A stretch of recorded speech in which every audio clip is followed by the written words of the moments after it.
आप सबके भविष्य में। धन्यवाद जी हरिवंश जी। श्री गुलाम नबी आजाद जी।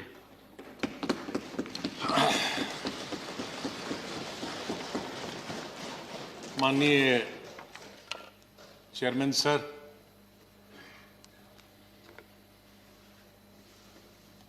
सर आपने, माननीय प्रधानमंत्री जी ने, माननीय डिप्टी चेयरमैन साहब ने और मेरे जितने भी यहाँ साथी हैं, उस तरफ के या इस तरफ के, सत्ताधारी पार्टी के या विपक्ष के, और विशेष रूप से आपने और माननीय प्रधानमंत्री जी ने जिस तरह से भावुक होकर मेरे बारे में कुछ शब्द बताए, मैं बड़ी सोच में पड़ गया कि क्या कहूं।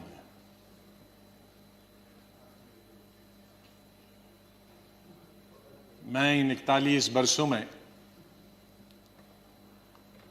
जो मेरा लेजिस्लेटिव कैरियर रहा, 28 साल इस हाउस में, 10 साल लोकसभा में, 3 साल जम्मू कश्मीर की असेंबली में, तो ये कहूंगा कि महाराष्ट्र से जीत के आके मैं कभी इधर से निकला, इधर डूबा, इधर डूबा, उधर निकला, उधर डूबा, इधर निकला, ये मेरा जीवन ऐसे ही रहा और संघर्ष का जमाना रहा।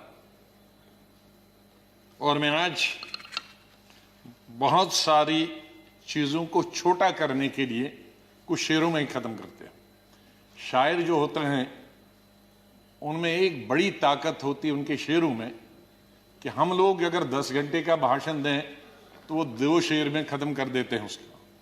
तो मैं उसका फायदा उठाना चाहता हूं, वरना अगर मैं इतने 41 साल के इस अनुभव को अगर कहना चाहूंगा तो बहुत समय लगेगा, कई हफ्ते महीने लगेंगे। लेकिन शुरू में करूंगा जिस बात से मैंने पॉलिटिकल कैरियर शुरू किया है, स्टूडेंट लाइफ। और कश्मीर में,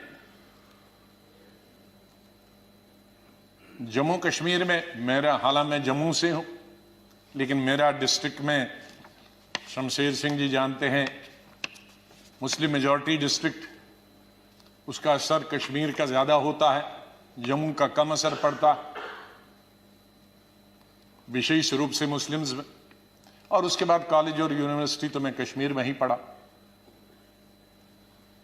और गांधी को पढ़ता था मैं, नेहरू को पढ़ता था, मौलाना आजाद को पढ़ता था, इन 3 की। तो जो मैंने सीखा है देशभक्ति का स्कूल से लेकर, और वो देशभक्ति आज उन नौजवानों की नजर में जो सियाचिन में है, जो जम्मू कश्मीर में कई दशकों से हैं,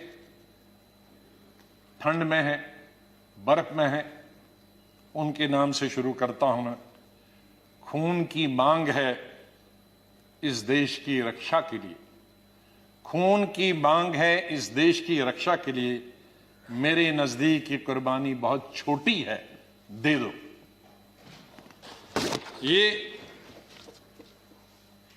ये मेरे मन में बचपन से और स्कूल से ये बात रही। और जब मैं कश्मीर के सबसे बड़े college, SP college, Shri Pratap college में पढ़ता था, मुझे याद है वहां 14 अगस्त भी मनाया जाता था और 15 अगस्त भी मनाया जाता था हमारे कॉलेज में। और 14 अगस्त तो आप जानते हैं किसके लिए मनाया जाता, और मेजॉरिटी उनकी थी जो 14 अगस्त को मनाते, और बहुत कम माइनॉरिटी थी, दर्जन के अंदर, जिसमें मैं भी था और मेरे दोस्त थे जो 15 अगस्त में स्टाफ के और प्रिंसिपल के साथ रहते थे। और उसके बाद हम 1 हफ्ता कॉलेज नहीं जाते थे क्योंकि पिटाई होती। तो उस वक्त से निकलकर हम इस सोच के आए हैं जिस सोच में आज हम सब हैं। और मुझे खुशी है इस बात की कि इस सोच को बहुत सारे लोगों ने, और मैं बधाई देता हूं दूसरी पार्टीज को भी, वहां नेशनल कॉन्फ्रेंस हो, पीडीपी हो, बीजेपी तो शुरू से ही कौमी धारा की पॉलिटिक्स में थी, वो भी आहिस्ता आहिस्ता बड़े पैमाने पे आए और कश्मीर आगे बढ़ा। मेरी हमेशा ये सोच रही कि हम बड़े खुशकिस्मत हैं, जन्नत हिंदुस्तान ही। मैं तो आजादी के बाद पैदा हुआ, लेकिन आज गूगल के जरिए मैं पढ़ता हूं, देखता हूं, सुनता हूं, यूट्यूब के जरिए पढ़ता हूं। मैं उन खुशकिस्मत लोगों में हूं जो पाकिस्तान कभी नहीं गया, लेकिन जब मैं पढ़ता हूं कि वहां किस तरह के हालात हैं पाकिस्तान के अंदर, तो मुझे गौरव महसूस होता है, मुझे फख्र महसूस होता है कि हम हिंदुस्तानी मुसलमान हैं। और बल्कि अगर मैं आज कहूंगा विश्व में किसी मुसलमान को अगर गौरव होना चाहिए, वो हिंदुस्तान के मुसलमान को गौरव होना चाहिए। हमने इन पिछले 30-35 सालों से अफगानिस्तान से लेकर इराक से लेकर और कुछ सालों पहले से देखे कि किस तरह से मुस्लिम देश खत्म हो जा रहे हैं एक दूसरे के अंदर और एक दूसरे से लड़ाई करते हुए। वहां हिंदू तो नहीं है, वहां कोई क्रिश्चियन तो नहीं है, वहां दूसरा तो नहीं है जो लड़ाई कर रहा है, आपस में लड़ाई कर रहे हैं। और जो कल्चर है, हमदर्द तो लोग पाकिस्तान के बहुत थे, सुनने में आया है, मैं कभी गया नहीं, लेकिन जो समाज में बुराइयां हैं, दूसरे मुल्क के बारे में नहीं कहना चाहिए, लेकिन हम गौरव से यह कह सकते हैं कि हमारे मुसलमानों में वो बुराइयां खुदा न करे कि कभी भी लाए। तो आज हम गौरव से ये कह सकते हैं। लेकिन यहां मेजॉरिटी कम्युनिटी को भी 2 कदम आगे बढ़ने की जरूरत है, तभी मेजॉरिटी कम्युनिटी 10 कदम आगे बढ़ी। मेरी हमेशा यह सोच रहेगी, पता नहीं शमशेर सिंह जी ने मेरी कश्मीर की चीफ मिनिस्टर बनने के बाद पहली पब्लिक मीटिंग के बारे में कभी सुना है कि नहीं। मैं जब सीएम बना तो पहली पब्लिक मीटिंग सीएम के तौर पे, आपको आश्चर्य होगा कहां ली होगी, वो मैंने सोपुर में ली, जहां के सोपुर में कोई कई दशकों से पब्लिक मीटिंग कोई कर नहीं सकता, आज भी नहीं कर सकता। शहर में तो नहीं की, लेकिन उसी कॉन्स्टिट्यूंसी में की जहां गिलानी साहब हैं, जो गिलानी साहब वहां से 3 दफा एमएलए चुन के आए। और उस पब्लिक मीटिंग में मैंने क्या कहा था कि मेरी सरकार जम्मू कश्मीर के लोगों की सरकार होगी, और अगर मेरी सरकार का कोई मंत्री धर्म की बुनियाद पर, मजहब की बुनियाद पर और पार्टी की बुनियाद पर इंसाफ करेगा, तो मुझे शर्म आएगी कि ऐसा मंत्री या ऐसा अफसर मेरे साथ काम कर रहा। तो मैं उसी सोच का हूं कि जहां भी जाएं मुझे प्यार मिला लोगों का, बहुत प्यार मिला। आनंद शर्मा जी ने जैसे बताया, शरद जी ने जैसे बताया कि उनको तो बहुत अरसे से जानता, मुझे सौभाग्य मिला और उसके लिए मैं बधाई देना चाहता हूं और धन्यवाद करता हूं। आज वो जिंदा नहीं, इंदिरा गांधी जी का, संजय गांधी जी का, जिनकी वजह से मैं यहां पहुंचा और फिर काम करने का अवसर मुझे तकरीबन 5 अध्यक्षों के साथ मिला और 4 या 5 प्राइम मिनिस्टरों के साथ मंत्रिमंडल में काम करने का मिला। लेकिन अवसर ये मिला कि मैं हिंदुस्तान के सभी 35-36 यूटीज और स्टेटों का इंचार्ज करने का अवसर मिला। तो आज मेरे दोस्त, भाई, बहनें, मैं ये कह सकता हूं कि अंडमान से लेकर और लक्षद्वीप तक और कश्मीर से लेकर कन्याकुमारी तक, सिक्किम से लेकर गुजरात तक, ये बहुत एक चीज कमाई, बहुत कुछ सीखा मैंने इस पार्लियामेंट। मुझे अवसर मिला पार्टी के जनशक्ति या मंत्री के रूप में। वो इंदिरा जी के वक्त में मिला, राजीव जी के वक्त में मिला, सोनिया गांधी जी के वक्त में वो अवसर उन्होंने मुझे प्राप्त कराया, राहुल गांधी जी के वक्त में, और मुझे शायद बहुत सारे कम लोगों को ये अवसर प्राप्त हुआ होगा कि जो अपनी उम्र से दुगने के लोग थे और बड़े लीडर थे, उनके साथ पार्टी की तरफ से मीटिंग करने का मौका मिला और पार्टी के साथ कई नेगोशिएशन करने का मौका मिला।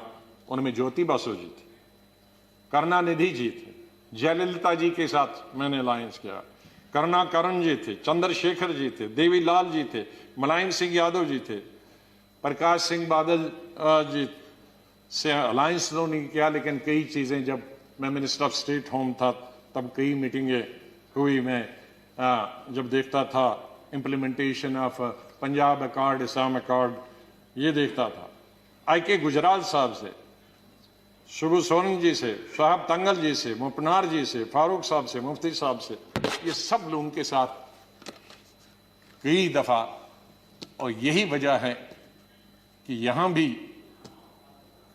उसी तरह से मैंने चलाया। 3 प्राइम मिनिस्टरों के साथ मैं पार्लियामेंट्री अफेयर्स मिनिस्टर रहा। मैं उस बात को भूल नहीं सकता कि इंदिरा जी फोतेदार जी और हमें बताती थी। फोतेदार जी पॉलिटिकल सेक्रेटरी थे, मैं यूथ कांग्रेस का प्रेसिडेंट था।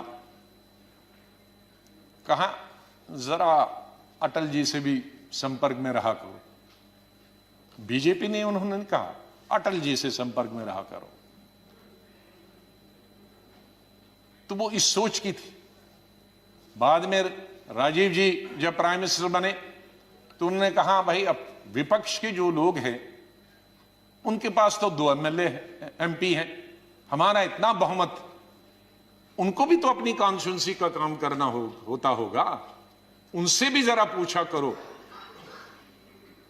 जब पार्लियामेंट्री अफेयर्स में मिनिस्टर बना मैं उनके वक्त में राजीव गांधी जी, तो फिर एक दफा फिर याद दिलाया कि आप बहुत सारे काम अपनी पार्टी के कराते हो, विपक्ष के भी कुछ करते हो। मैंने कहा मैं बिल्कुल उनके भी पूछता हूं, जो जो बताते हैं, हर चीज आपको बताने की जरूरत नहीं, हम अपने लेवल पे करते हैं।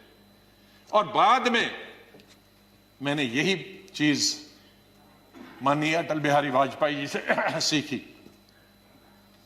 5 साल 91 से 96 तक मैं पार्लियामेंट्री अफेयर्स मिनिस्टर रहा और भी पोर्टफोलियोज थे मेरे पास।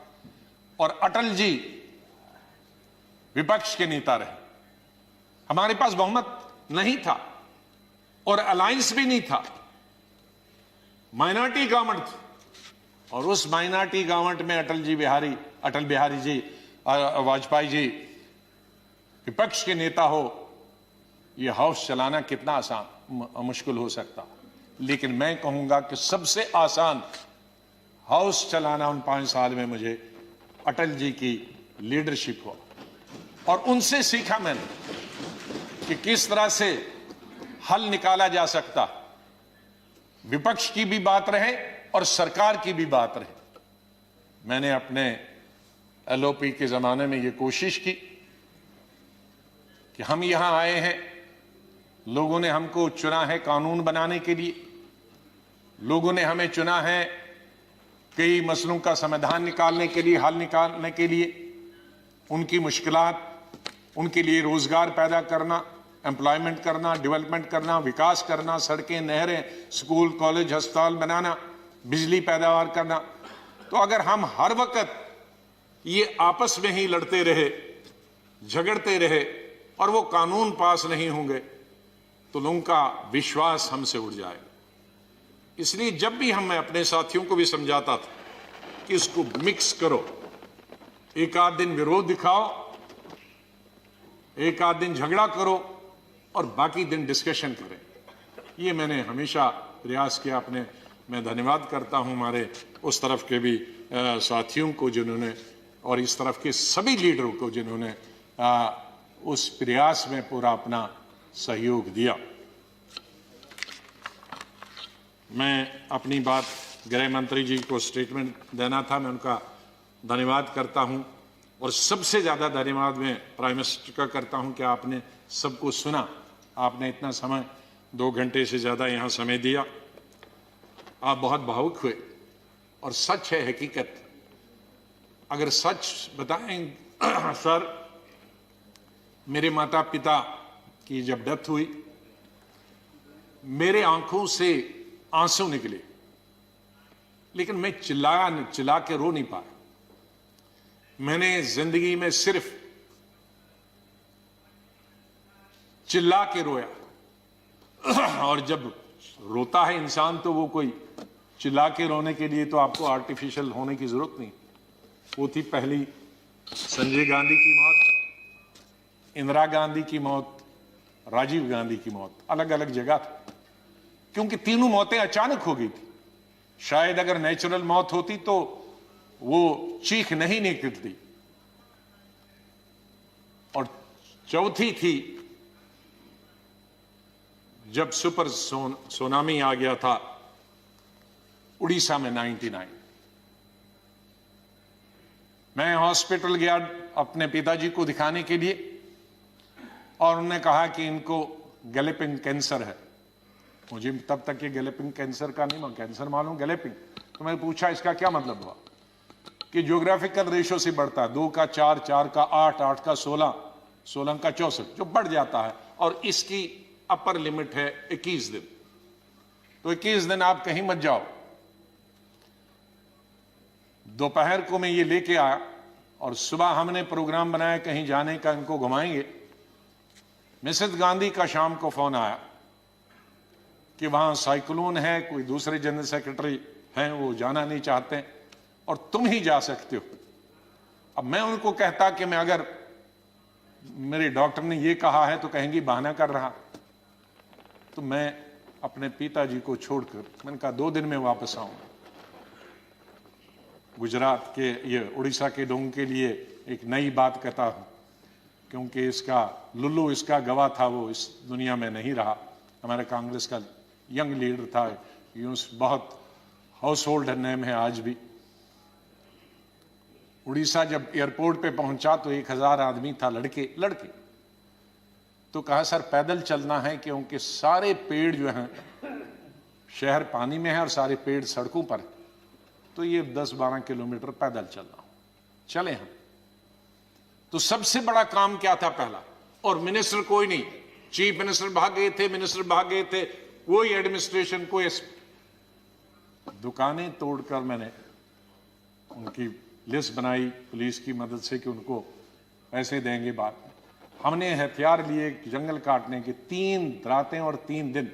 और अटल जी से जाते ही मैंने फोन पे संपर्क किया, अटल जी प्राइम मिनिस्टर, कि ये स्थिति है और हम सड़क तैयार करेंगे, तब आप आइए ताकि हम वहां समंदर तक पहुंच जाएं।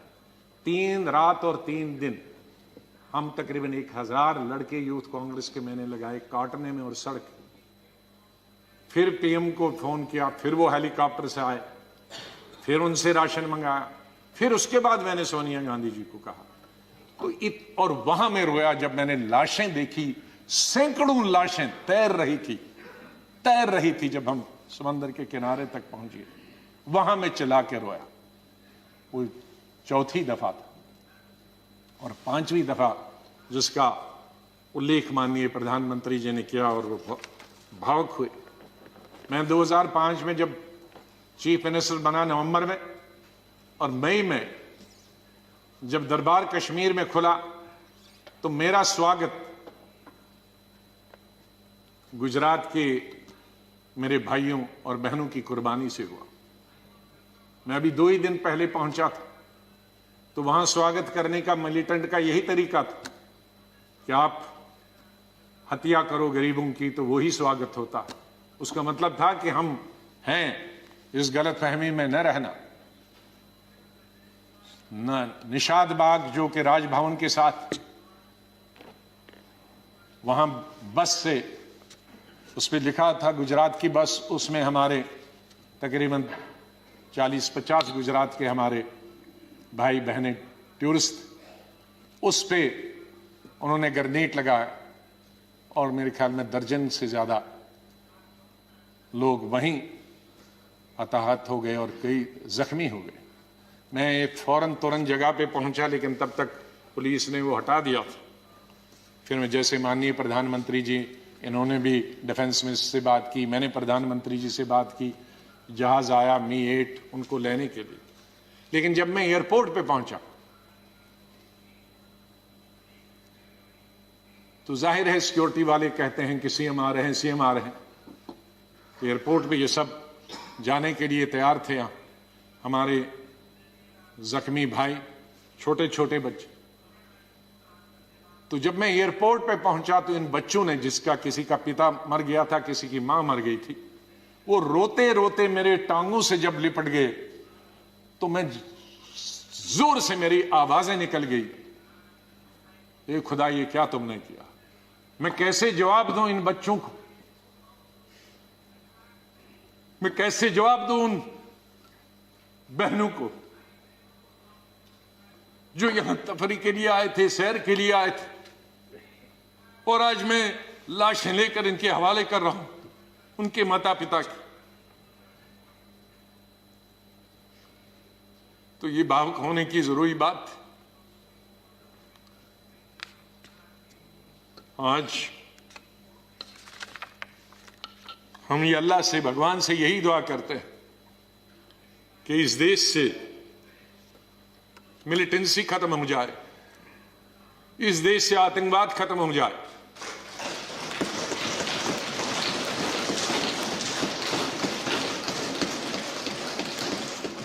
हजारों हमारे सिक्योरिटी फोर्सेस के, आर्मी के, पैरामिलिट्री फोर्सेस के, पुलिस के जवान मारे गए, सिविलियन कई क्रॉस फायरिंग में मारे गए, हजारों हमारी बेटियां और माएं आज बेवा, शायद उनका पति किसी का मिलिटेंट भी, कईयों के मिलिटेंट होंगे, कई क्रॉस फायरिंग।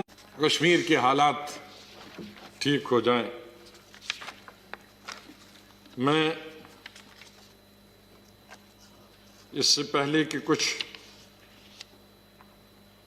अशार बोलूं, पहले मैंने अपनी फौजियों के नाम बताया था, लेकिन ये शेर मैं बोलना चाहता हूं मेरे कश्मीरी पंडित भाइयों और बहनों के लिए। जब मैं कश्मीर में पढ़ता था तो सबसे ज्यादा वोट में यूनिवर्सिटी में जब जीत के आता था तो कश्मीरी पंडित मेरे सबसे ज्यादा लड़के और लड़कियां वोट देते थे। बहुत सारे लोगों को मालूम नहीं कि कश्मीर में लड़कियां हिंदुस्तान के मुकाबले में सबसे ज्यादा, जम्मू में नहीं, कश्मीर में, जिस वक्त मैं एमएससी कर रहा था तो साइंस में तकरीबन 50% लड़कियां होती थी और आर्ट्स में 90%। तो ओवरऑल ज्यादा लड़कियां पोस्ट ग्रेजुएशन पढ़ती थी। तो मैं जब यूनिवर्सिटी का इलेक्शन लड़ता था तो हमारे कश्मीरी पंडित लड़के हों या लड़कियां, सबसे ज्यादा वोट मुझे 100% मिलते थे। मैं 99 भी नहीं कहूं। दोस्त हैं आज वो बिखरे हुए, मुझे बहुत अफसोस होता है जब मैं उनसे मिलता अपने क्लासमेट्स। ये उन कश्मीरी मेरे भाई पंडितों के नाम जिनके जो घर से बेघर हो गए, उन कश्मीरी बेवाओं के जो बेवाएं हुई हैं और बच्चे हुए और जो वहां से बिछड़ गए, उनके लिए शेर अर्ज करता हूं। गुजर गया, और ये हमारा जो आज मुद्दत खत्म हुई इसके लिए भी कह सकता हूं, गुजर गया वो जो छोटा सा एक फसाना था, गुजर गया वो जो छोटा सा एक फसाना था। फूल थे, चमन था, आशियाना था। गुजर गया वो जो छोटा सा एक फसाना था, फूल थे, चमन थे, था, आशियाना था। न पूछ उजड़े नशेमन की दास्ता, घोंसला उजड़ गया। न पूछ उजड़े नशेमन की दास्ता, न पूछ थे 4 तिनके मगर नाम आशियाना तो था। तो हम उस आशियाने को, आप दोनों यहां बैठे हैं, उसको फिर आशियाना बनाए जो इस वक्त उजड़ा हुआ है, उसके लिए हम सबको प्रयास करना। और मुझे, जैसे मैंने बताया, बहुत काम कर चुके हैं, सेवा कर चुके हैं, आशीर्वाद सबका मिला है। मैं यही कहूंगा, दिल ना उम्मीद तो नहीं, नाकाम ही तो है। दिल ना उम्मीद तो नहीं, नाकाम ही तो है, लंबी है गम की शाम, शाम ही तो है। कितनी लंबी होगी? सवेरा तो आई, विंटर में जरा लंबी होती है, तो लंबी है गम की शाम, मगर शाम ही तो है, सवेरा तो फिर आ जाएगा। और आखिर में ये कहूंगा, चाहे हम याद यहां ना होंगे, लेकिन फिर उसके लिए कहूंगा,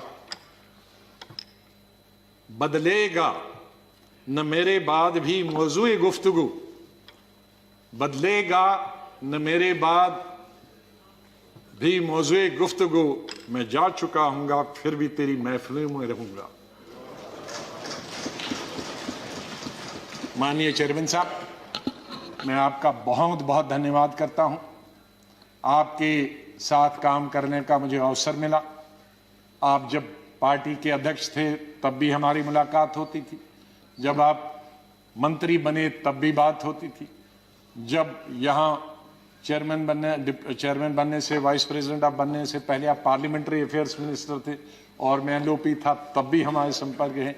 लेकिन जिस तरह का आशीर्वाद, जिस तरह का प्रेम, जिस तरह का प्यार आपका चेयरमैन के तौर पे मिला और वो जो गाइडेंस मिली, उसके लिए मैं हमेशा ऋणी रहूंगा। धन्यवाद करता हूं उसके लिए, और आपके स्नेह और प्यार के लिए मैं हमेशा धन्यवाद करता हूं। माननीय प्रधानमंत्री जी, कई दफा टोका टोकी हुई और आपने कभी बुरा नहीं माना।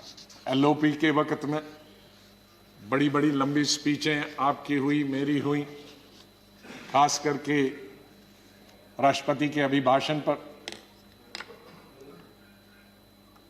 उसमें लंबी तकरीर होती थी। कभी हम कुछ एलओपी की जिम्मेदारी करते थे, लेकिन आपने व्यक्तिगत तौर पर उसे कभी अपने खिलाफ नहीं दिया। हमेशा भी आपने पर्सनल कॉन्टेक्ट्स को और पार्टी की जो जिम्मेदारी है उसको दूर रखा। कभी ईद हो, दिवाली हो, बर्थडे हो, उसमें बराबर आपने कभी भी कमी नहीं की फोन करने की। सबसे पहले या तो मेरे पार्टी प्रेसिडेंट का आता था या आपका आता था। दो आदमियों का तो अनिवार्य, हमारे प्रधानमंत्री और कांग्रेस प्रेसिडेंट मिसेस गांधी। और आपने हमेशा बताया कि कभी अपनी स्टेट के बारे में हो और कोई काम हो तो मुझे आप कभी भी बताना। मुझे याद है जब मैं राज्यसभा इलेक्शन लड़ने गया तो आपने कुछ कहा कि भाई आपको कुछ जरूरत है। मेरे का वो तो लड़ाई है, आपका कैंडिडेट है, मैं कैंडिडेट हूं, उसमें आप कुछ नहीं कर सकते। तो ये एक पर्सनल टच जो होता है, आदमी भावुक हो जाता है, आदमी सेंटिमेंटल हो जाता है, आदमी इमोशनल होता है। और मेरे संपर्क तो विपक्ष के साथ आज से नहीं, जब पहली दफा मैं एमओएस बना था तब से लेकर आज तक, क्योंकि हम मिलके ही देश को चला सकते हैं। लड़ाई करके, गालियां दे करने के से हम अपनी बात अपने भाषणों के जरिए कर सकते हैं। मैं आपका बहुत धन्यवाद करता हूं। मैं माननीय डिप्टी चेयरमैन साहब, मेरे यहाँ हम बेंचमेट रहे, वो हमेशा मुझे याद रहेगा। बहुत सिंपल आदमी है, स्ट्रेट फॉरवर्ड है। कभी कभी हम नाराज होते हैं स्ट्रेट फॉरवर्ड, लेकिन स्ट्रेट फॉरवर्ड हमेशा वो लोग नाराज होते हैं। और शरद पवार जी से लेकर और यादव जी से लेकर और सब लोग हमारे लीडरों का तो मैं बहुत ही धन्यवाद, सब लेफ्ट राइट एंड सेंटर, नाम क्योंकि कुछ लूंगा तो बहुत सारे हमारे साथी नाराज होंगे। तो चेयरमैन साहब से लेकर और प्रधानमंत्री जी से लेकर, मैं सेक्रेटरी जनरल साहब का कैसे और सेक्रेटरीट का कैसे धन्यवाद कर सकता हूं, मुश्किल है करना, क्योंकि इनका सहयोग मिला बहुत। हमेशा हर वक्त जब भी हमने कुछ चाहा, इंफॉर्मेशन पार्लियामेंट की या कोऑर्डिनेशन के बारे में आप तक पहुंचने की बात की, तो सेक्रेटरी जनरल साहब ने और सेक्रेटरीट ने हमने हमेशा हमारी मदद की है। और आखिर इस शेर से मैं आपसे विदाई लेता हूं, और इंशाल्लाह हम मिलते रहेंगे, चाहे यहाँ नहीं मिले लेकिन आगे एक दूसरे के पास आ जा सकते हैं। नहीं आएगी, मैं आप लोगों से बोल, नहीं आएगी याद तो बरसों नहीं आएगी, मगर जब याद आओगे तो बहुत याद आओगे। धन्यवाद गुलाम नबी जी.